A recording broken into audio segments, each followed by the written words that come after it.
we finished with Arafat. Yes. Let's talk about your trip to Vietnam. Oh, well, that was probably the most challenging experience or adventure that I had. That was in 1967. It was after the election had taken place over there for president and vice president. Uh, President Nguyen Van Chu had been elected, and then Vice President was Key, Vice President Key, and there had been a lot of trouble, competition between them all along. But the embassy here had told us that they would both be willing to be interviewed. This was in the days of Lawrence Spivak, but naturally he didn't want to fly to Vietnam, so he didn't go on that, and we could not do satellite. So they supposedly had a brand new mobile unit at a Vietnamese station, which had been bought from Japan 3 weeks early, and we could use the mobile unit and put it inside the station and use what lights they had and sort of makeshift there. So we were going to do it, and it was Max Schindler and a unit manager and I went. It was a long trip, but we arrived when they were still counting votes from the election at a building sort of right across the street from the hotel. We stayed at the Caravelle, which was the main hotel there, which was really a nice old hotel, and especially if you could get a room that didn't have the little lizards crawling around. They gave me a room that belonged to the NBC correspondent there because he was out in the field, and he was a really neat housekeeper, and his room was perfect. I saw no bugs. The guys both had bugs and lizards in their rooms, but they were eating the bugs, so it was supposedly a good thing. Anyway, it was a lovely hotel with a dining room on the top, and we sat up there for dinner a night or so and heard the fighting in the outskirts and saw the flares from rockets. But the day we were supposed to tape on Friday morning and then rush it to Washington for airing on Sunday. And on Thursday afternoon, I was at the hotel, and Max Schindler, the director, was at the station doing to set up the set and doing some preliminary things.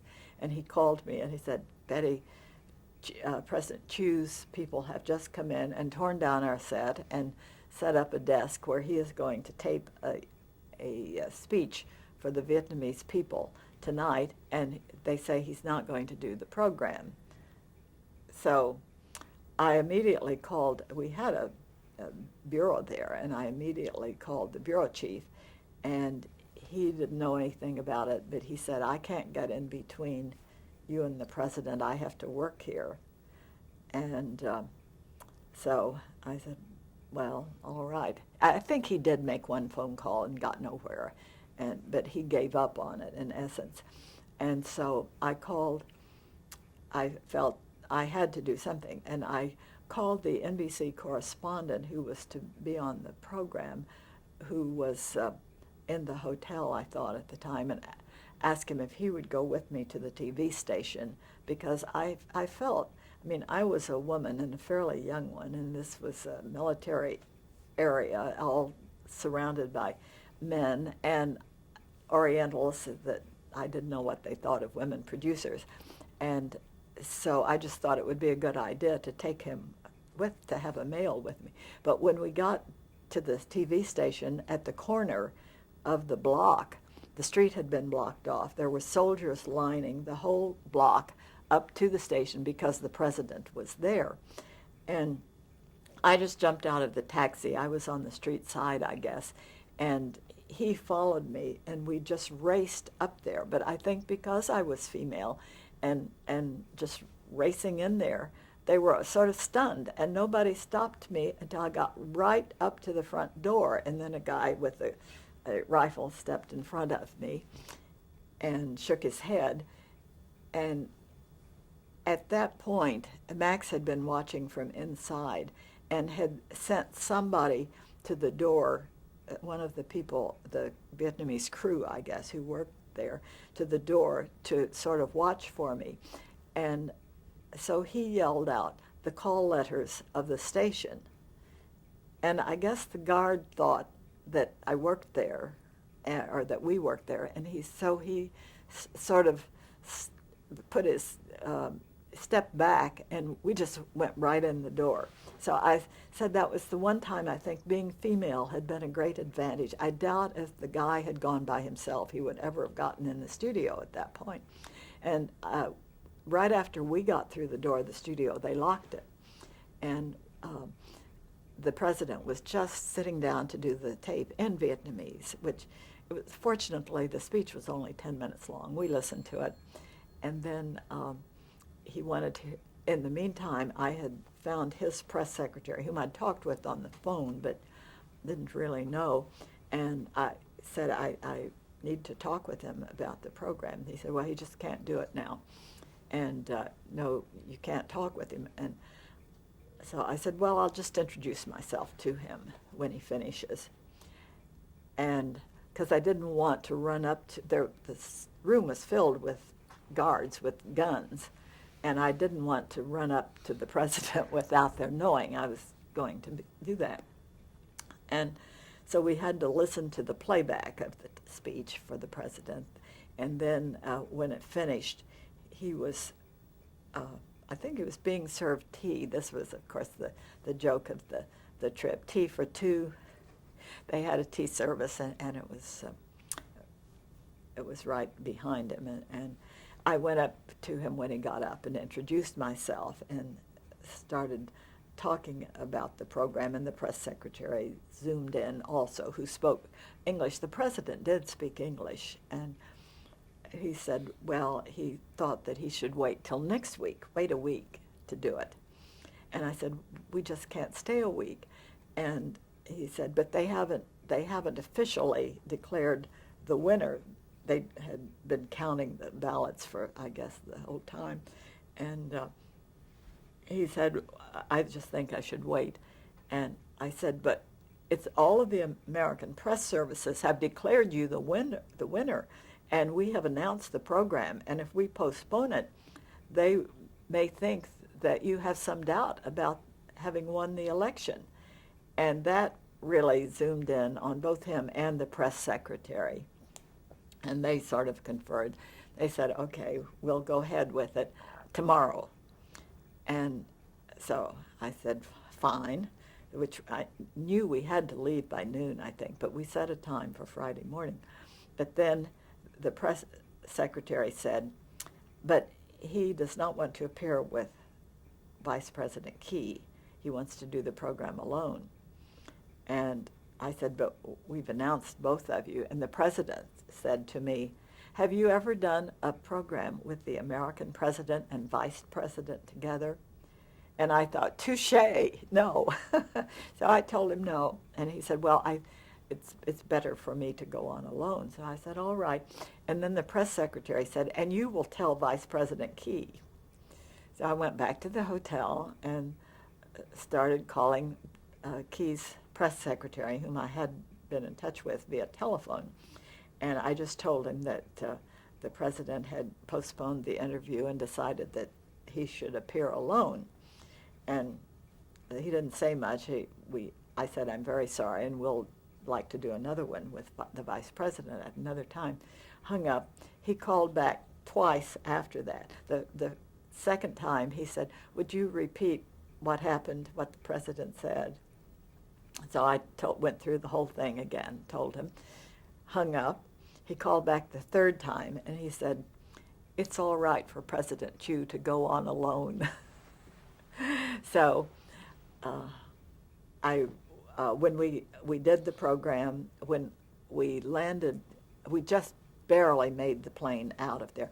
There was a big ruckus over the tapes also. Max may have told you about this, but we were afraid that the key people who were at the studio, when we went back to tape the next day, the military people were all Air Force people, which Key was Air Force and Chu was Army, I believe.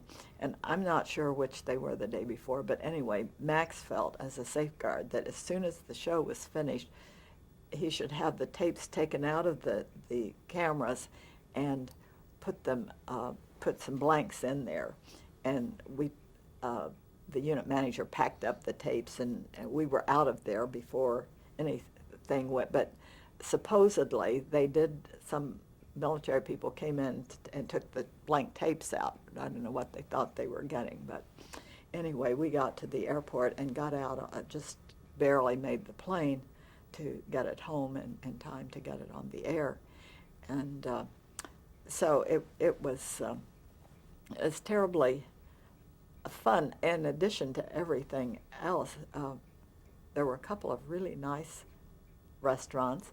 We couldn't go any place except where the NBC people told us we couldn't go any place there except in their cars, they had said.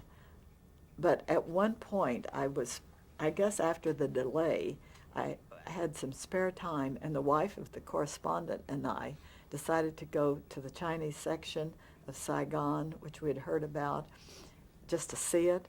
And we went in a car from the hotel, which we felt was very safe. I don't know exactly what inspired us, whether it may have just been a taxi, but it had a connection with the hotel, and we felt we weren't taking a chance. But all the guys were furious when we got back. We went safely and got out, and they said, "You should never have gone there. It's very dangerous."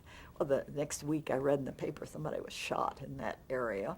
But anyway, that was one foolish thing I did. But Was it common that there would be female producers at the time? no, well, not many. I guess there were some. ABC had Peggy Whedon as producer for many years. Nancy Dickerson, who was then Nancy Honchman, was an associate producer at Face the Nation after I was an associate producer at Meet the Press. She worked before she became a correspondent, first for CBS, then for NBC. And her son now is a Time magazine correspondent who I see on television quite a bit. He's very good. Do you feel you were treated differently because you were a female producer? Well, it's hard to know. In that one case, I was nervous, especially because it was in the Orient, and I just didn't know how they accepted female producers. However, I found out when I was there that the radio announcers there were all women, that the people were used to getting their news from women, from women's female voices, which at that time you didn't have women anchors here. You had very few women correspondents. So it's what you get used to, I guess. But anyway, usually there was a man, around, especially when I was with the talent from the program. Nobody seemed to hold it against me, but I just don't know. I just always assumed if you worked hard and did your job, you could do whatever you want. I didn't realize in the very early days when I was working at WRC that the glass ceilings there were for women at that time. I was very lucky that I worked next door to the news department, got in the way I did early. And it was just serendipity, I guess, but it all worked out so well for me because it was combined all of my interests. What about the ratio of men to women as guests on Meet the Press? There were always far more men than women. We tried hard to find newsworthy women, but the problem was that old pipeline. There just weren't that many top female officials in positions that would be top news. And I always said to people, Meet the Press does not try to interview everybody who's interesting or important. We interview the people who are most significant for news events and issues of the day, just the top of the news. So we don't just look around for people who would be interesting to hear, which would include a lot of women. We're looking for people in the jobs that affect the decisions. And there was a smattering of women from the beginning. Elizabeth Bentley was on, I think, the first television show in 1948. They did a series of shows in 47 and then were off the air and did some things in the summer for television at the convention, then came back on NBC in September 48, and I believe the first show was Elizabeth Bentley, who was a former communist, and it caused a lawsuit and a lot of ruckus. And there were some other women on periodically. There was one famous among Meet the Press history buffs, at least, program about 49, I think, which was all female, a female guest and a whole panel of women. And it was when Martha Roundtree was moderating. The guest was India Edwards, who I think was the vice chairman of the Democratic Party.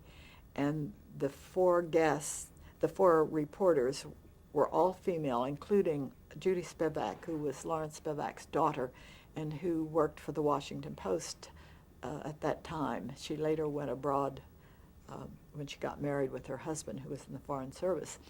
But it was all female. And I found out later that the reason they did this, it was the night, they were still on an evening time period, I guess, at that point. And it was the night of the annual Gridiron Dinner, which is all male, or was all male. Membership was all male, and guests at the party were all male. Later, they did, it was a marvelous party. After they started allowing female guests, I did get to go a couple of years.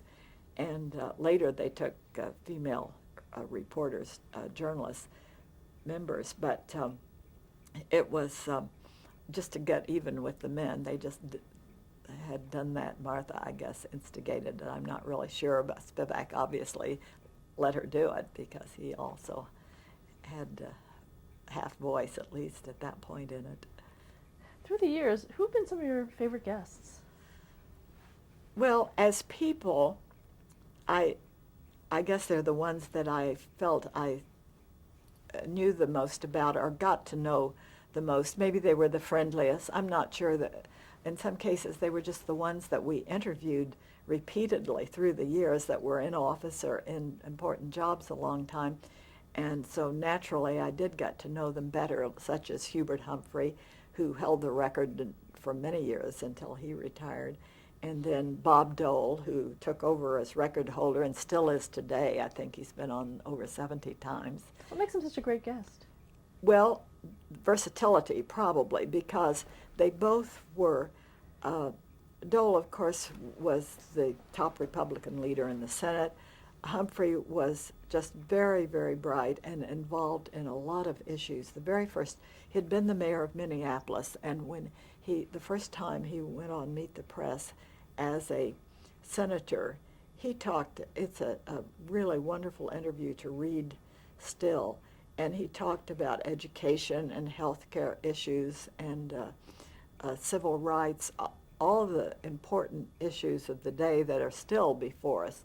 And it was, he had all of this in mind. He also was quite an expert on agriculture matters, and at some point got very much into nuclear weapons. So almost anything that came up, he could talk about in the news, and he also was fairly available. He liked television. He enjoyed it. He didn't get uptight over it. I don't think he had to study a lot. Some people feel they have to spend days studying before going on, and they would be very hesitant at first about doing it.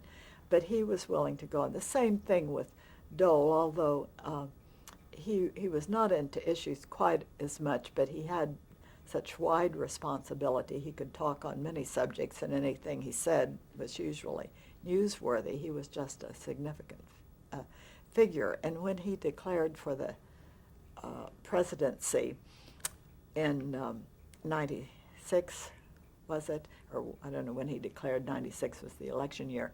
We went, right after he announced his candidacy, we went to Russell, Kansas, his hometown, to do an interview with him from his old school there. We did it from the stage with an invited audience. We gave out tickets let him give them out, but there were several hundred people in it.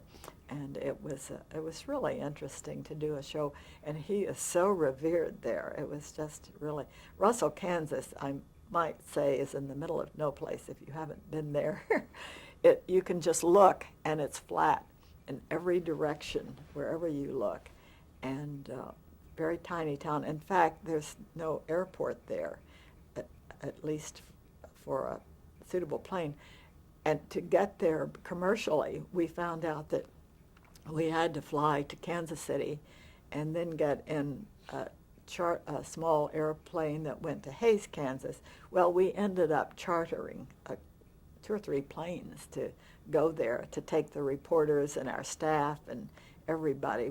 That was a very expensive program, as I recall, but it was a very unusual circumstance. But it was just too much time, especially for the technical people. It wasn't so bad for all of the poor staff people who work 7 days a week for the same salary. It was all the people who got time and a half overtime and double overtime when you got into all the union. So that's why they decided it was our unit manager, production manager decided it was cheaper to charter planes, and take everybody out and back as fast as possible. What about least favorite guests? Well, there weren't a whole lot of those, I would say. Nobody was terribly pleased with making the acquaintance of Randolph Churchill when he appeared on Meet the Press. He was Winston Churchill's son. He was a journalist and I guess a member of Parliament, maybe, I'm not sure. And I don't remember now why he was in the news, but he was just very demanding and very difficult to deal with. He also wanted to smoke, and Spivak refused to let him smoke, and that probably irritated him. But he was just nasty to just about everybody, so far as I can tell. And then, of course, there were some who got angry, such as Pauling, especially after his wife attacked Mr. Spivak. He decided he was angry too, I guess. Dr. Spock's wife also got annoyed at Mr. Spivak over the questioning once at a program in New York, and she raised a ruckus after it was over. But the guests themselves rarely caused any real problem. The Russians, I told you about that episode where we did suffer for years. Castro would never do another program. After the interview with him, they were particularly annoyed at May Craig, and she was caricatured in Cuba for years as the lady with the hat. And we saw a number of drawings in Cuban papers. They thought she was especially hard on him. But it was, he was asked when he would have free elections, not by her, I don't think she asked that question, but he said within 4 years. So everybody's still waiting. And then he also said he was not a communist. And the question, I think, is still open whether he was a confirmed communist at that point. I think that some people differ on this. Many think he was, but his brother probably was. But I know that he had a meeting with Vice President Nixon at that time, and Nixon did some sort of a memo for the record, of which he sent a copy to Lawrence Spivak. And he wasn't absolutely sure either. He said, you know, he's either going to be very good or very bad for us. And it's too bad there are some really prominent personalities, dynamic personalities, that had they gone the right way would have been wonderful on our side. Castro was one. Jimmy Hoffa was another. He was such an interesting guy and so funny and humorous and smart, really, really shrewd about things. We waited several years to interview him, to catch him between lawsuits. His lawyers wouldn't let him go on when there was a lawsuit pending. He was willing to do something, but I think it was 3 years before we worked one out. And then he went back on the show a second time or so. He got a hard time too. He was tough on the reporters. They were tough on him, but he was also pretty tough on them. You yourself appeared on the show. Only because Tim badgered me the last Sunday that I worked. And that was, I was not a performer, as you can tell. It was not my forte. And I just always enjoyed being behind the cameras. Had you ever considered perhaps moderating? No. Well, once Lawrence Spivak asked me to try it. in the very early days, but I never seriously considered it, maybe for a day or so. I just don't remember seriously considering it because I just felt that I was better at the overall picture behind, and I also didn't feel comfortable. I never enjoyed making speeches or being in plays in school. I did do a little bit of debate, but I don't think I was probably sensational. But I just didn't feel that I was good at that. The show went through a lot of change once Tim Russert became moderator. Talk about that. Well, it changed at other points through the years, and when I think that Tim just gradually felt that he had more time and more all the facilities to devote to it, and that he could do sufficient questioning. Every moderator, questioner, I use these terms interchangeably, but most of the chief questioners were all, so the moderators later on. Spivak never liked to moderate and didn't really claim that title. He claimed to be producer, permanent panelist, but he also was at times moderator. He had a mild heart attack at one point, and after that he thought, well, he'll try moderating. It might be easier and not question so much. It didn't work. He had both jobs at once, is what. So he didn't like to moderate, and we used a number of different people who weren't official moderators, but did it in between when Spivak would. But anyway, I think that they all wanted more time. Anybody who was the chief questioner wished that they had had more time and that they could have done a better job. And it just evolved to the point that Tim, being really wearing three hats and having the power of the president of NBC News behind him, who was the first one to suggest that Tim should go on the panel because he was so impressed with how the questions that Tim asked on the news conferences for the daily nightly news would have two conferences a day, morning and afternoon, with the people in New York and around the country in relation to the evening news and issues, the bureaus, the issues of the day. And Michael Gartner, when he was president of NBC News, decided that Tim's questions were better than some of the producers and correspondents who were on the the telephone conference. And he said, why don't you just go and meet the press? So he went on a few shows and asked questions, and had really no experience on air on television.